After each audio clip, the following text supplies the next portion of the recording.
America के साथ जो व्यापार डील हुई है उस पर जवाब मांगा जा रहा है, लेकिन इन सवालों के जवाब देने की बजाय सदन की कार्यवाही बार बार उसको स्थगित किया जा रहा है। और कार्यवाही स्थगित करने के अलावा यहां पर आरोप लग रहा है कि लोकसभा में नेता प्रतिपक्ष को बोलने नहीं दिया जा रहा है। 3 दिन से कोशिश कर रहे हैं और इन सब का नतीजा ये रहा कि कल प्रधानमंत्री नरेंद्र मोदी का 5 बजे राष्ट्रपति के अभिभाषण पर जो धन्यवाद प्रस्ताव होता है उसमें वो बोलने के लिए नहीं आए, सांसदों के विरोध को देखते हुए। और इधर एसआईआर को लेकर भी संसद से लेकर सुप्रीम कोर्ट तक हंगामा मचा हुआ है। क्या कुछ हो रहा है उस पर भी हम बात करेंगे। पहले रुख करते हैं लोकसभा का। किस तरीके से आज जब सुबह 11 बजे कार्यवाही शुरू हुई तो कैसे तुरंत ही स्पीकर ओम बिरला ने विपक्ष की नाराजगी का जिक्र करते हुए और एक तरीके से विपक्ष पर ही कार्यवाही को बाधित करने का आरोप लगाते हुए उन्होंने कार्यवाही फिर से स्थगित कर दी। देखते हैं किस तरह से स्थगित हुई है आज सुबह जब लोकसभा की कार्यवाही शुरू हुई उसके बाद।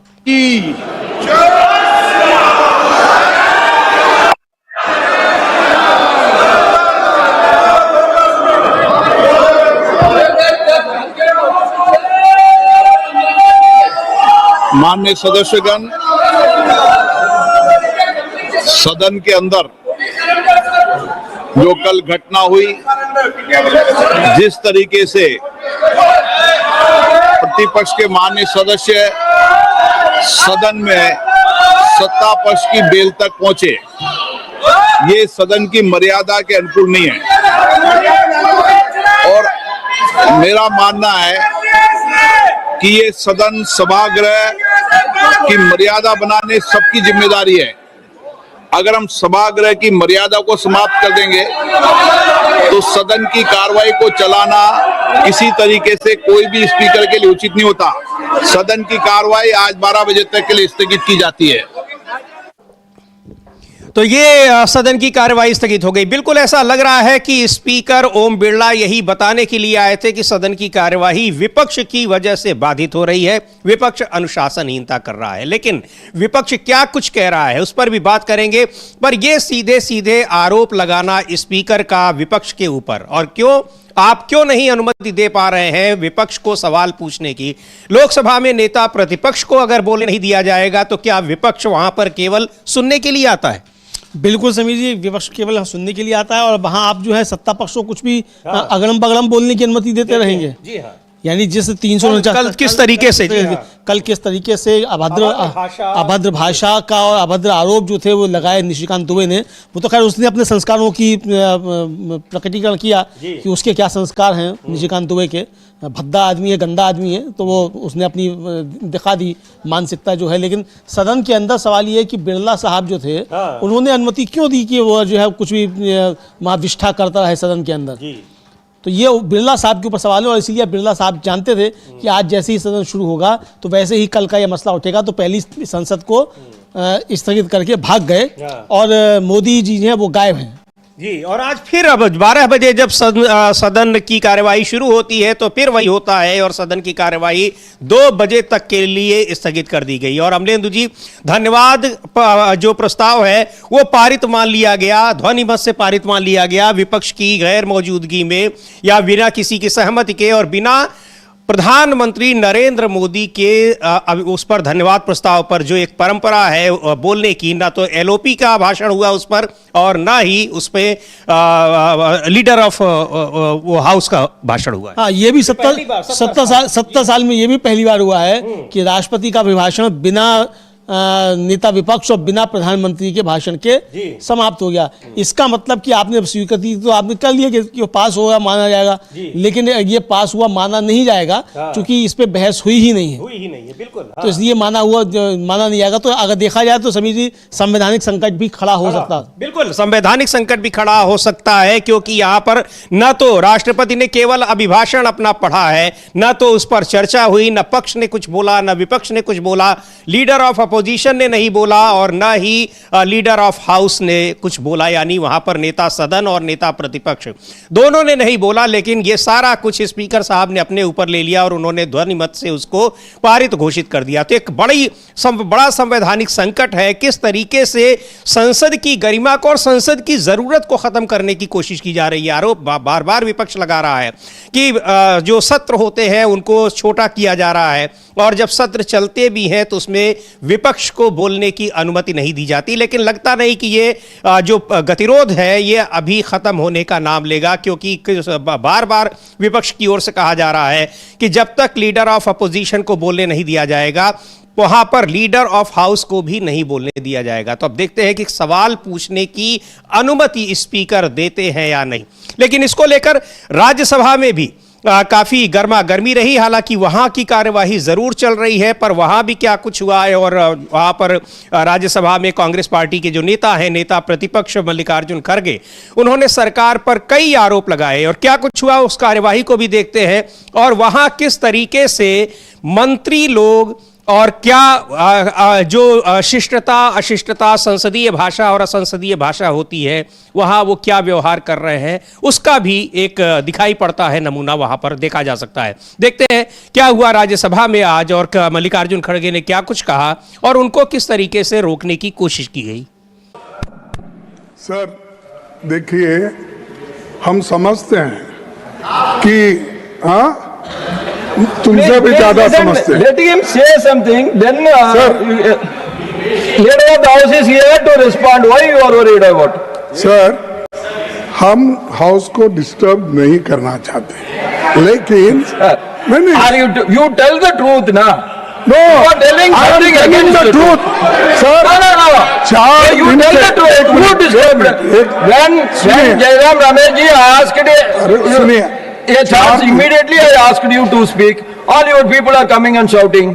This is the democracy. अरे चार दिन से वो हाउस भी नहीं चल रहा, क्यों कि एलओपी को बोलने नहीं दे रहे। लेकिन हमारा कहना यह है कि दोनों हाउस मिलने के बाद ही पार्लियामेंट बनता है, एक हाउस से पार्लियामेंट नहीं बनता।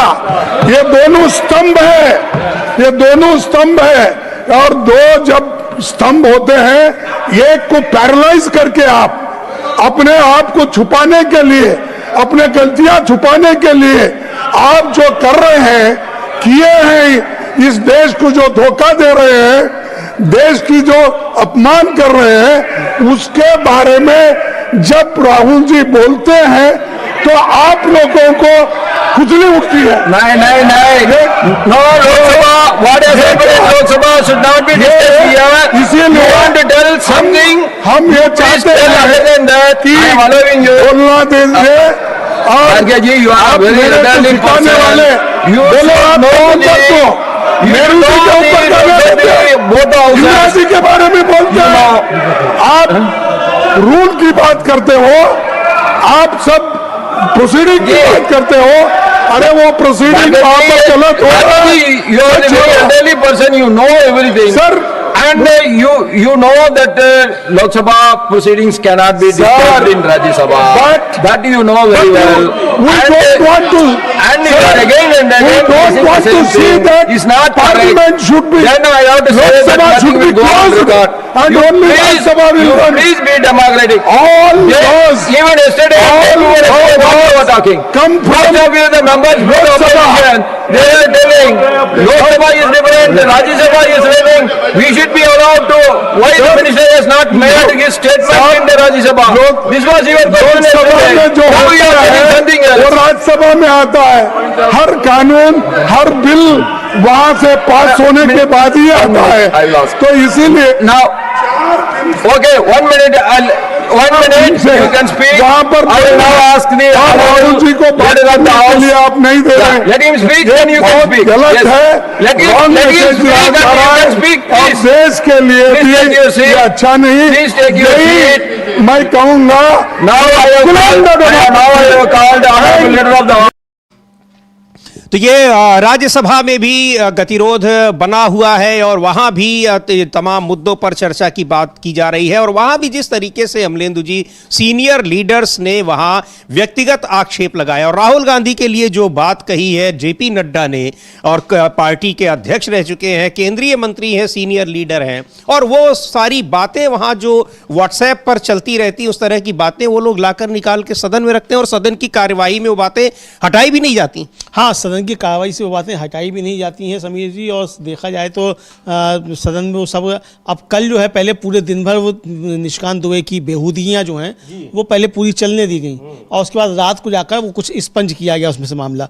और आज आते ही ओम बिरला साहब जो ये नहीं कह रहे हैं कि वो निशिकांत दुबे ने कल बहुत ज्यादा बेहूदगी की, उसको नहीं कुछ कह रहे हैं। सदन शर को शेरबंदगी जतानी लग जाइए। बता रहे हैं कि विपक्ष के सांसद जो थे वो सत्ता पक्ष के सांसदों की बेल की तरफ से, अरे वहां से बैठ के वो गालियां देगा तो क्या विपक्ष के सांसद बैठे वो सुनते रहेंगे?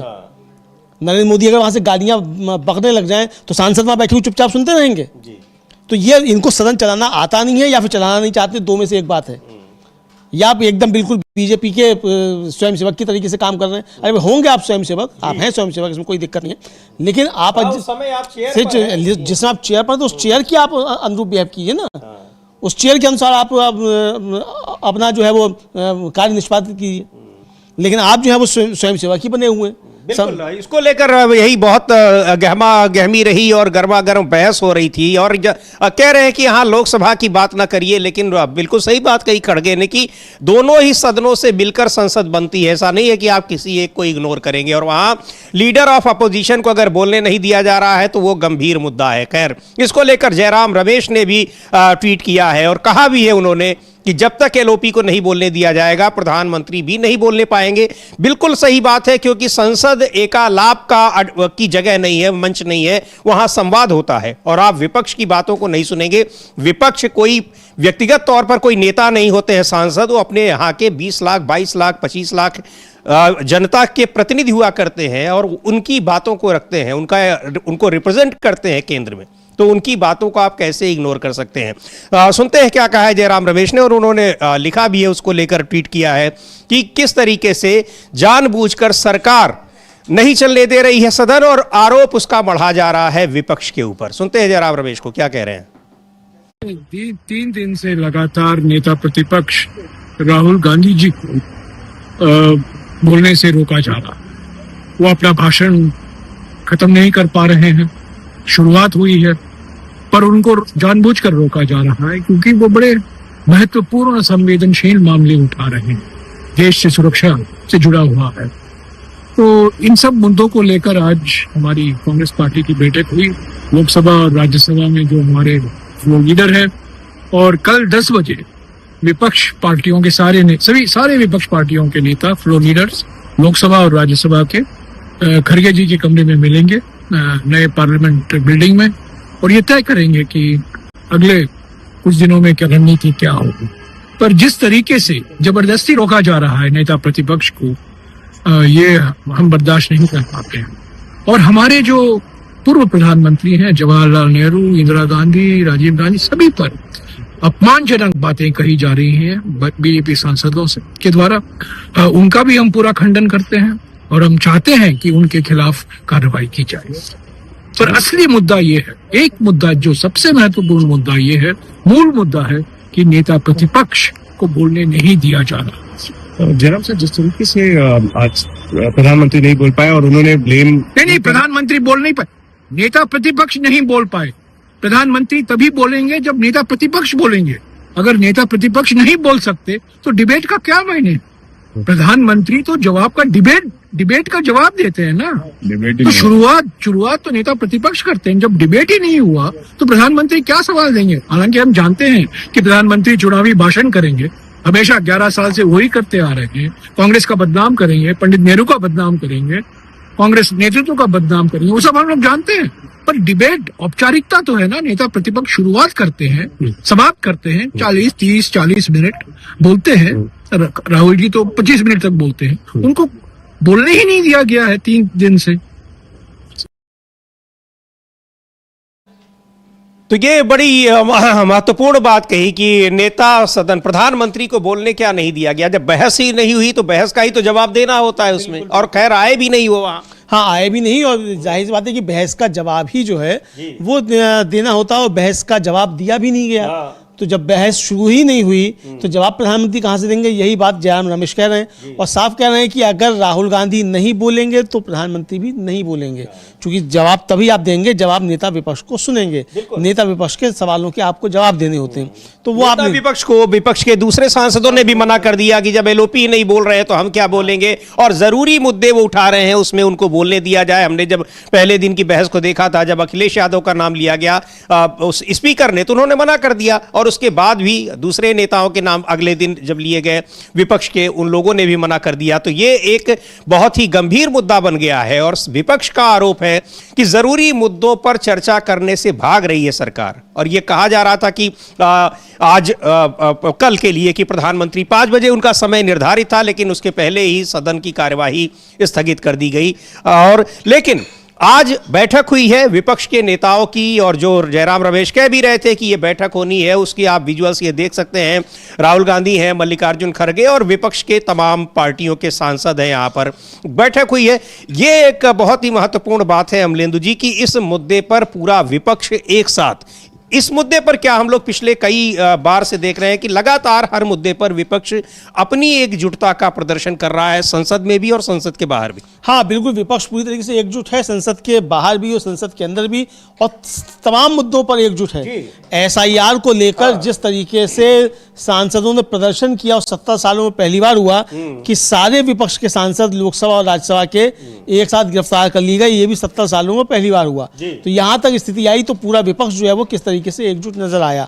और इसी तरीके से कल राहुल गांधी के मसले पर भी, कल भी और परसों भी, दोनों दिन जबरदस्त तरीके से विपक्ष ने अपनी एकजुटता दिखाई और सत्ता पक्ष को बैकफुट पर भेज दिया, और इतना बैकफुट पर भेजा कि मोदी जी जो है वो सदन के अंदर आने की हिम्मत जुटा नहीं सके, और अभी भी सदन के अंदर आने की हिम्मत नहीं जुटा पा रहे हैं। बिल्कुल, और कहा वहां पर विपक्षी सांसद भी कह रहे हैं कि हम भी उस उम्मीद में थे कि प्रधानमंत्री आएंगे और कुछ बोलेंगे, लेकिन प्रधानमंत्री नहीं आ पाए। सुनते हैं डिंपल यादव, समाजवादी पार्टी की सांसद हैं, क्या कह रही हैं प्रधानमंत्री के ना आने पर, ना बोलने पर और संसद में जो कुछ हो रहा है उस पर।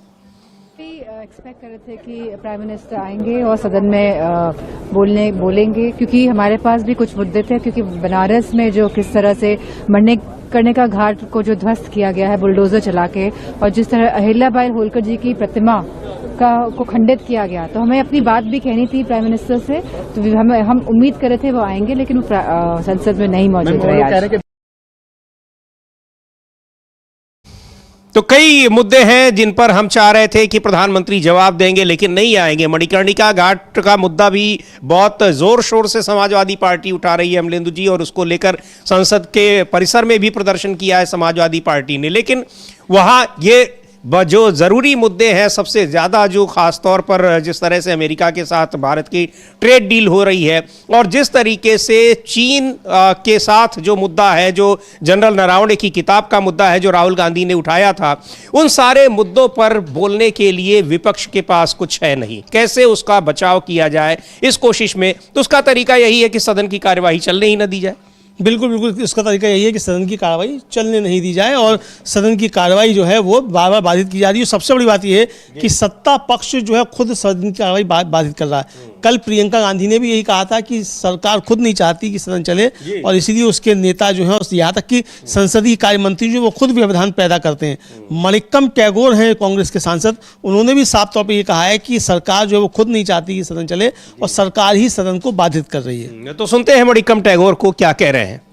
और सदन की कार्यवाही आज फिर 2 बजे तक के लिए लोकसभा की कार्यवाही स्थगित कर दी गई, और आज तो बिल्कुल लग रहा था कि सुबह तैयारी से ही आए हैं स्पीकर ओम बिरला कि पूरा दोष विपक्ष पर मढ़ते हुए, और उन्होंने कार्यवाही स्थगित कर दी। बहरहाल मणिक्कम टैगोर क्या कह रहे हैं कि किस तरह से सत्ता पक्ष जो है वो बाधित कर रहा है सदन को, और लगातार ये देखने को मिल रहा है। और सबसे बड़ी बात यह भी है अमलेंदु जी कि इसमें स्पीकर का रोल भी बहुत ही ज्यादा, एक कह लीजिए कि आपत्तिजनक है कि ये आपको तय करना है और संसदीय कार्य मंत्री और विपक्ष के नेताओं के साथ मिलकर कि कार्यवाही कैसे चले। रोज रोज स्थगित कर देना कोई तरीका नहीं होता है। बहरहाल मणिक्कम टैगोर क्या कह रहे हैं उनको सुनते हैं। What has happened? PM didn't speak. Do you believe he will speak in Parliament on Rajya Sabha today? We know that they blocked the leader of opposition. Opposition voice Rahul Gandhi ji was not allowed to speak, and now they are unable to speak. The Prime Minister is unable to speak in Lok Sabha. The way the ruling party, particularly the Parliamentary Affairs Minister, is blocking in an organized way the leader of opposition. Now it is getting reaction, and we need to understand that people are watching, and this government's mishandling of the Parliament, particularly the presidential address, will be remembered in history, because if Prime Minister Modi is not speaking in Lok Sabha, he will be the first Prime Minister who not have spoken in Lok Sabha on the motion to thank the Honorable President. This is very it shows the fear mentality of our Prime Minister, why he is afraid to come to Lok Sabha. तो ये किस तरीके से संसद को बाधित करने का काम सत्ता पक्ष कर रहा है, और खुद सीधे सीधे आरोप लगा रहे हैं मणिकम टैगोर की संसदीय कार्य मंत्री खुद जो है व्यवधान उत्पन्न करते हैं, वो बार बार उठकर खड़े होते हैं और लगातार वो दिखाई भी पड़ता है। कह रहे हैं मणिकम टैगोर कि जिस तरह से सत्ताधारी पार्टी, खासकर केंद्रीय संसदीय कार्य मंत्री विपक्ष के नेता राहुल गांधी को संगठित तरीके से रोक रहे हैं, हम सत्ता पक्ष द्वारा संसद को गलत तरीके से हैंडल करते हुए देख रहे हैं। अगर पीएम मोदी राष्ट्रपति के अभिभाषण पर, धन्यवाद प्रस्ताव पर लोकसभा में नहीं बोलते हैं तो ऐसा करने वाले पहले पीएम होंगे। पीएम लोकसभा से क्यों भाग रहे हैं? तो पहले पीएम अब वो बन गए, रिकॉर्ड उन्होंने आज बना ही दिया। अमलेंदु जी बिल्कुल बनाई दिया। 70 सालों में ये भी पहली बार है कि प्रधानमंत्री संसद से भाग गए और राष्ट्रपति के अभिभाषण पर बहस का जवाब नहीं दिया, बहस शुरू ही नहीं हो पाई। तो ये 70 सालों में ये भी रिकॉर्ड प्रधानमंत्री ने, नरेंद्र मोदी ने अपने नाम कर लिया है। तो बहुत रिकॉर्डधारी हैं, गिनीज बुक ऑफ लिम्का क्या वर्ल्ड रिकॉर्ड्स, उसमें उनका नाम आना चाहिए।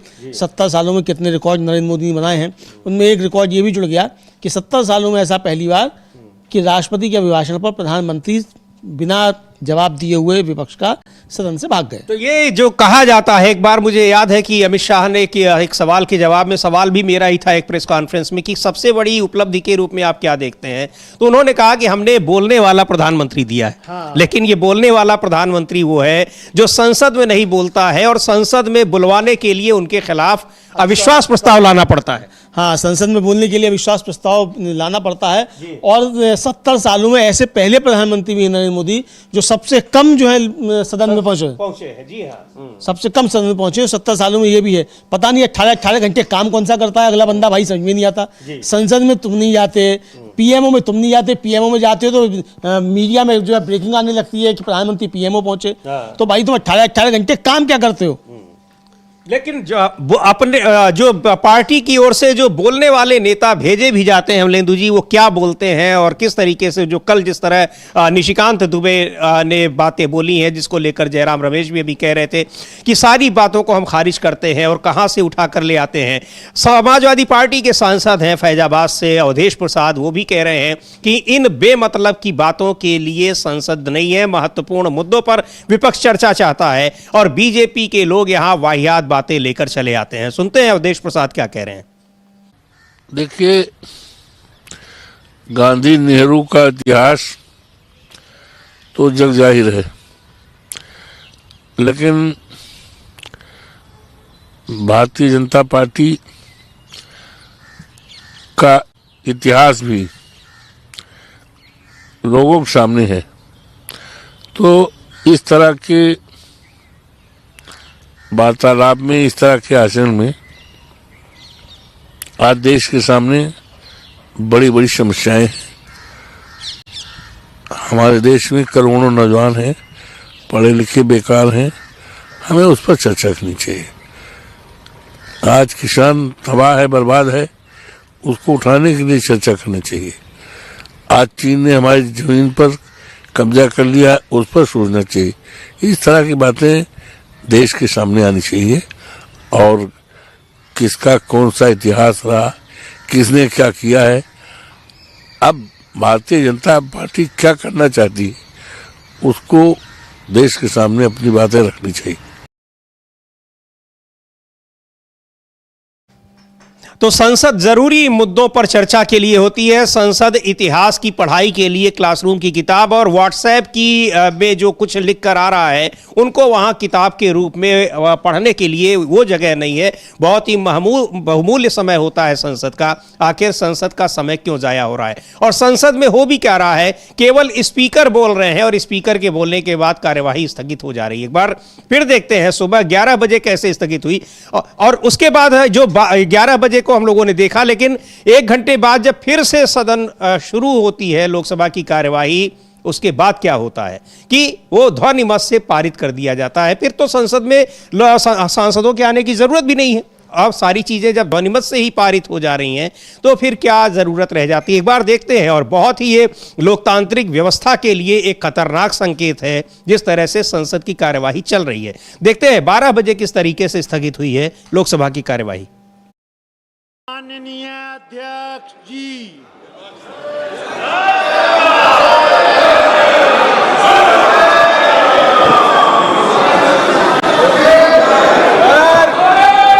माननीय सदस्यगण, मुझे कुछ माननीय सदस्यों की स्थगन प्रस्ताव की सूचना प्राप्त हुई है। मैंने आज किसी भी स्थगन प्रस्ताव की सूचना की अनुमति प्रदान नहीं की गई है। सभा पटल पर रखे जाने वाले पत्र आइटम नंबर 2 श्रीपद यशो नाइक,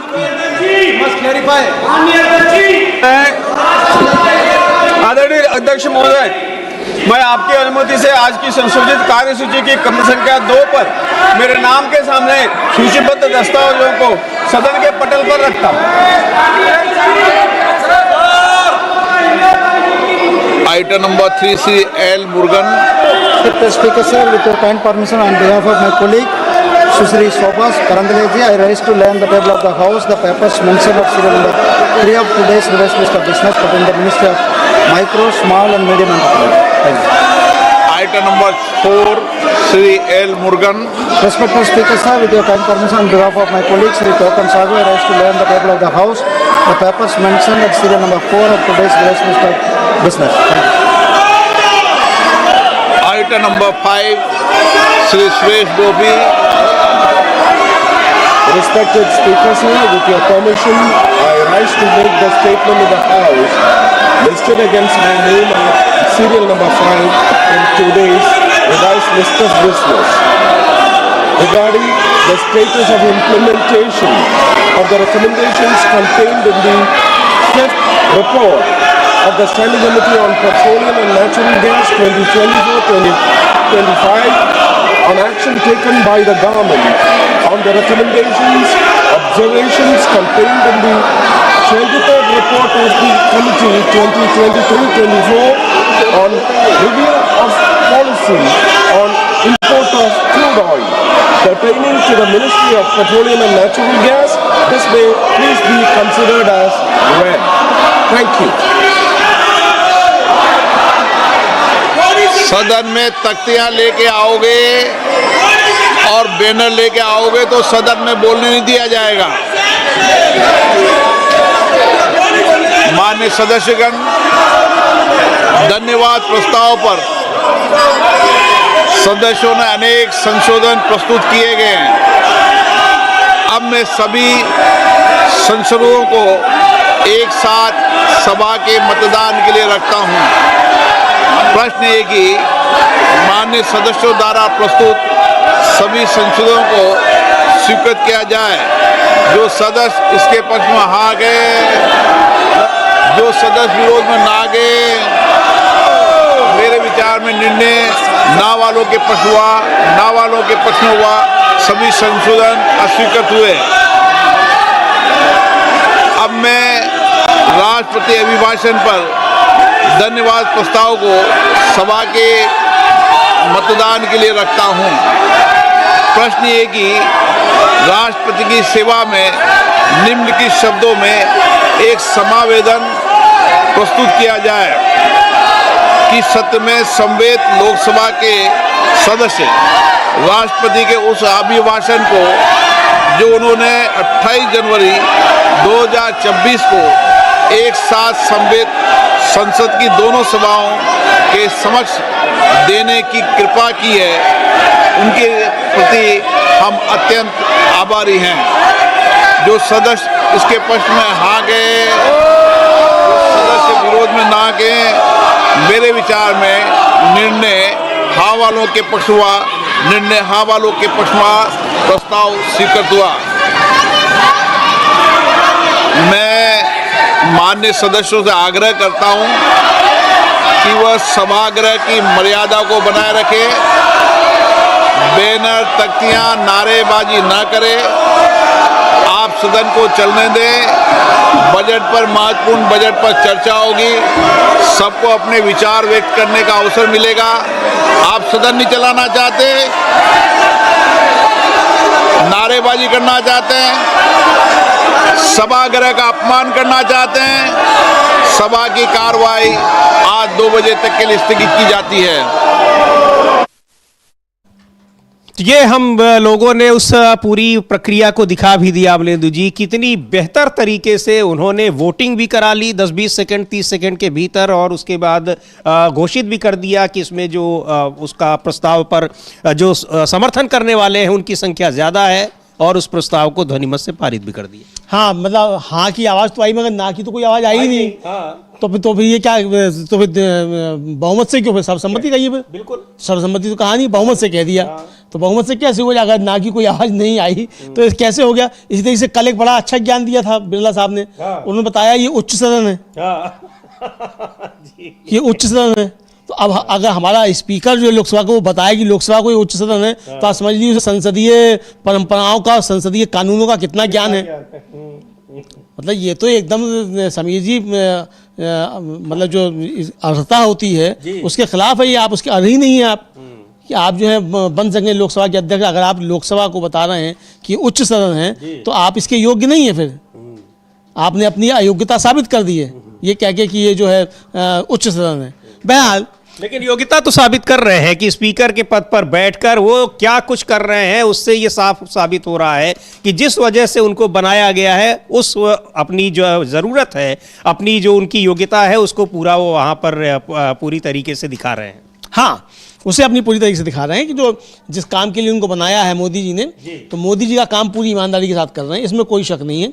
इसके लिए बधाई के पात्र हैं। उनको कोई पुरस्कार मिलता हो तो वो दे दिया जाना चाहिए कि मोदी जी के काम को बखूबी जो है वो अंजाम दे रहे हैं बिरला जी। हाँ, लेकिन अभी तो बजट पर भी चर्चा होनी है, और जिस तरह से गतिरोध बना है तो ये लगता नहीं है कि ये गतिरोध टूटने वाला है, क्योंकि विपक्ष यहाँ अपने उन जरूरी मुद्दों पर चर्चा की मांग कर रहा है।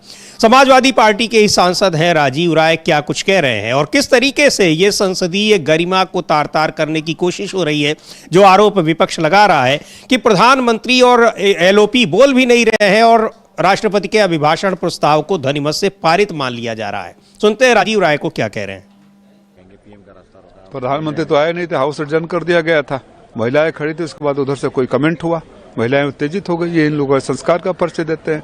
ये चाहते हैं कि सदन बिना विपक्ष के चले, किसी को बोलने नहीं देंगे, तो फिर ये तानाशाही घोषित कर दे ना, मार्शल लॉ घोषित कर दे, तानाशाही घोषित कर दे, खुद को स्वयंभू राजा घोषित कर दे, क्या फर्क पड़ता है, यही है सर। तो ये यहाँ क्या कुछ हो रहा है, लेकिन बहुत गंभीर बात कर रहे हैं अमलेंदु जी। कल जब वहाँ पर महिला सांसद वो वहाँ पर ट्रेजरी बेंच पर जाकर वो नारेबाजी कर रही थी और प्रधानमंत्री के वक्तव्य की मांग कर रही थी, तो कह रहे हैं राजीव राय, चूंकि वो मेंबर है, वो भी उस समय वहाँ पर रहे थे, और वो कह रहे हैं कि जो टिप्पणियाँ की गई महिलाओं के खिलाफ, बड़ी अभद्र टिप्पणियाँ की गई। हाँ, ये बता रहे हैं कि बहुत अभद्र टिप्पणियाँ की गई हैं और सत्ता पक्ष के सांसदों द्वारा की गई हैं। हाँ। तो यानी पूरा असली चाल चरित्र चेहरा जो है भारतीय जनता पार्टी ने वो अपना दिखा दिया है कि ये कितने निम्न स्तर के लोग जो हैं वो पहुंचे हुए हैं, और जो भारतीय जनता पार्टी को लोग वोट देते हैं, ये उनको सोचने का काम है कि आपने किन निम्न स्तरीय लोगों को आपने वोट देकर के संसद में पहुंचाया है। जी बिल्कुल, इसको लेकर कि क्या कुछ हो रहा है वहां पर और किस तरह की टिप्पणियां की जा रही हैं, किस तरह से फप्तियां कसी जा रही हैं महिला सांसदों पर, पूर्व प्रधानमंत्रियों पर, नेताओं पर, और वहां इन सत्ता पक्ष के लोग इन सब चीजों को कहने की, करने की उनको छूट है। स्पीकर ने किसी के खिलाफ कोई संज्ञान नहीं लिया है। यहां विपक्ष मांग कर रहा है कि जरूरी मुद्दों पर चर्चा हो, तो विपक्ष के 8 सांसदों को एक झटके में निलंबित कर दिया जाता है। एक बार सुनते हैं अजय राय क्या कह रहे हैं, क्यों सरकार भाग रही है और क्यों सदन की कार्यवाही को नहीं चलने देना चाहती है। अजय राय उत्तर प्रदेश में कांग्रेस पार्टी के अध्यक्ष हैं, प्रदेश अध्यक्ष, और प्रधानमंत्री नरेंद्र मोदी के खिलाफ उन्होंने वाराणसी से चुनाव लड़ा था और उनका दावा है कि वो चुनाव जीत गए थे, लेकिन प्रशासन ने बेईमानी से और वोट चोरी से उनको हरा दिया। बहरहाल इस मुद्दे पर क्या कह रहे हैं उनको सुनते हैं। 8 तारीख को हम संविधान संवाद ये 5वां करने जा रहे हैं। पहले स्टार्टिंग हमारी सीतापुर से हुई थी और सोनभद्र, हमारी लखनऊ, आगरा और बनारस 8 तारीख को होगा शास्त्री घाट पे 11 बजे। और संविधान की रक्षा करने के लिए, संविधान को ताकत देने के लिए, संविधान को जो सरकार पूरी तरीके से ध्वस्त कर रही है, हमारे नेता आदरणीय राहुल गांधी जी को ये नेता प्रतिपक्ष होने के बाद भी नहीं बोलने दे रहे हैं लोकसभा में, ये सारी बातें मजबूती से 8 तारीख उठेंगी। और निश्चित तौर से जो आज बनारस में भी जो अत्याचार अन्याय इन्होंने किया है, ये सारी बात हम 8 तारीख को रखेंगे। उसमें हमारे राष्ट्रीय प्रभारी अविनाश पांडे जी, हमारे पवन खेड़ा जी जो राष्ट्रीय हमारे चेयरमैन है मीडिया के, सुप्रिया जी, और हमारे 5 सांसद इमरान मसूद जी से लेकर उज्जवल रमण जी, राकेश राठौर जी, हमारे KL शर्मा जी, तनुज पूनिया जी और सभी नेतागण यहाँ रहेंगे। और इस जो संविधान की रक्षा, संविधान को बचाना, ये हमारा कर्तव्य, उस मुहिम को हम आगे बढ़ाएंगे।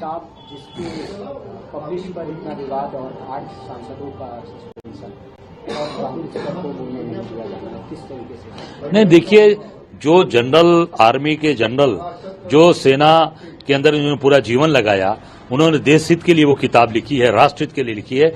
सरकार को लग रहा है कि सरकार की नाकामियों को उन्होंने लिखा है, तो इस नाते सरकार उसको पब्लिश नहीं होने दे रही है। पर देश हित के लिए सेना का जिन्होंने पूरे जीवन भर समर्पण के साथ काम किया है, उस किताब को तत्काल पब्लिश कराया जाए और हमारे नेता राहुल गांधी जी को बोलने दिया जाए। जनरल नरवाणे की जो वो बात कहना चाहते हैं, किताब का अंश बोलना चाहते हैं, उसको बोलने पूरा देश सुनना चाहता है, पूरा देश जानना चाहता है, तत्काल हमारे नेता राहुल गांधी जी को बोलने दिया जाए और उस किताब को पब्लिश कराया जाए। 8 सांसदों को भी सस्पेंड, उनका भी सस्पेंशन निरस्त हो और उनको तत्काल, उनको सम्मान से वहां उनको यथाचित स्थान मिले और निश्चित तौर से हमारे नेता आदरणीय राहुल गांधी जी को पूरा। तो जरूरी मुद्दों पर चर्चा नहीं होने दी जा रही है और गतिरोध बनाया जा रहा है सत्ता पक्ष के सांसदों की ओर से। लेकिन जरूरी मुद्दों पर चर्चा ना हो, जरूरी मुद्दों से भटकाया जाए, संसद में किसी को बोलने न दिया जाए, इन सब के बावजूद अगर सरकार को यह भरोसा रहता है कि वो चुनाव में जीतेगी ही, तो इस भरोसे को लेकर भी सवाल उठ रहे हैं कि यह भरोसा उसको कहां से मिल रहा है। और SIR जो कराया जा रहा है अभी 12 राज्यों में, उसके बाद दूसरी जगहों पर भी कराया जाएगा, उसको लेकर लगातार सवाल उठ रहे हैं। और उत्तर प्रदेश में, चाहे संसद में भी कल अमलेदु जी जिस तरीके से कमल हासन ने तमिलनाडु से आते हैं, उन्होंने इसको लेकर जो बातें कही हैं, उन्होंने कहा है कि बहुत गंभीर आरोप लगाए हैं चुनाव आयोग पर। कहा कि बिहार में जिंदा मृतकों की जमीन बना दिया गया बिहार को, और अब यही काम तमिलनाडु के लिए हो रहा है। 1 करोड़ लोगों को, जीवित लोगों को वहां मुर्दा घोषित करने की कोशिश की जा रही है, जो हम नहीं होने देंगे, और यह काम कर रहा है चुनाव आयोग। समाजवादी पार्टी के अध्यक्ष हैं अखिलेश यादव, लंबा ट्वीट उन्होंने किया है और उन्होंने एक BLO के बयान को भी उसमें टैग किया हुआ है कि किस तरह BLOs पर दबाव डाला जा रहा है कि एक खास मतदाता वर्ग को आप मतदाता सूची से हटाइए, उनके लिए आप फॉर्म 7 भरिए। लिख रहे हैं कि माननीय सर्वोच्च न्यायालय तत्काल संज्ञान ले, क्योंकि और किसी से उम्मीद नहीं बची है। भाजपा और उनके सहयोगी अपराधियों की तरह पेश आ रहे हैं। उत्तर प्रदेश के BLO को प्रताड़ित करके, दबाव बनाकर, धमकाकर PDA समाज, खासतौर से अल्पसंख्यक समुदाय का वोट फर्जी दस्तावेजों के आधार पर काटने की साजिश कर रहे हैं। SIR में फॉर्म 7 के दुरुपयोग को तुरंत रोका जाए और हर वोटर के मत देने के संवैधानिक अधिकार की रक्षा की जाए। BLO से जबरदस्ती कर रहे अपराधियों के विरुद्ध FIR लिखवाई जाए और फास्ट ट्रैक कोर्ट में सुनवाई हो। जब तक वैध व्यवस्था न बन जाए, फॉर्म 7 का इस्तेमाल प्रतिबंधित किया जाए और अब तक जो फॉर्म 7 जमा हुए हैं उन सब को रद्द निरस्त किया जाए। दावा आपत्ति की गतिविधियों पर तत्काल रोक लगाई जाए। देश की जनता के वोट काटने के षड्यंत्र के पीछे कौन सी देश विरोधी ताकतें सक्रिय हैं, इसकी न्यायिक जांच हो। देश के ईमानदार पत्रकार और अधिकारी सामने आएं और देश विरोधी ताकतों से लड़ने में हमारा साथ दें। पीडीए प्रहरियों से अपील है कि वो हर वैध बनाने बचाने के कार्य में पूरी मुस्तैदी से लगे रहें। भाजपाइयों की धांधली को उनकी होने वाली हार की हताशा माने और भाजपाइयों के घपलों के सबूत इकट्ठा करके उनके खिलाफ एफआईआर की तैयारी करें। सच तो यह है कि जैसे जैसे पीडीए परिवार बढ़ रहा है वैसे वैसे भाजपाई डर रहा है। और इन्होंने एक बीएलए का जो एक बयान है उसको भी टैग किया है, बीएलओ का, उसको सुनते हैं क्या वो कह रहे हैं। क्या नाम है आपका? अश्विनी कुमार। पिताजी का नाम? श्री जगदीश सिंह। अच्छा, आपका क्या पद है इस क्षेत्र में? मैं सर प्राथमिक विद्यालय रामपुरा मौज में सहायक अध्यापक पद पे हूँ। अच्छा। और अभी जो एसआईआर में विशेष इसमें अभियान में बीएलओ बनाया गया मौज में। अच्छा। हाँ।